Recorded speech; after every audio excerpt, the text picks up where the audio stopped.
Hə, Nurlan, Allah canını sağ eləsin. Bax, bu Tahir əmoğlu gəlmişik Taliyətliyə. Bax, burada elə Tahirdir, mənəm, Elbrusdur, gəlmişik.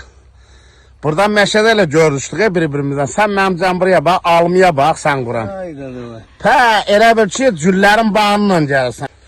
Hə, Allah canını sağ eləsin, Tahir, Allah səni var eləsin. Kəslərə salamlar. Hə, Allah kəsçilərimizin canını sağ eləsin. Gün olsun gedək. Qarqışdaq da inşallah. Hə, ləzzət eləydi. Hə, almaya bax. Almaya da gör nətər yığmısan. Promoya kətdək kimi yığmıya. Buna bax sən mənimcə. Hə, buraya bax. Yağsız bağlarda yürür. Hə, gör nə qədər var. Nurlan, Allah canı sağ eləsin. Bu şeydir, İlxan oğlu Nurlana göndərəcəm Allah qoysa.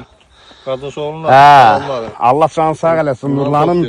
Nurlan belə şeyləri canlandırır da. Hə, Nurlan, sən mənim can baxır, andostana elə bilsən ki, elə düz də indi Azərbaycanın yerin verməz. Amma burada da bax elədir, bax. Dağlar, dərələr, meşələr, bax, hamısı almadır. Alma, armud, düzdür, cırı da var. Amma ləzzətlidir. Sən mənim cambalara bax, göz. Təbiəti vapşa gözəldir, ha.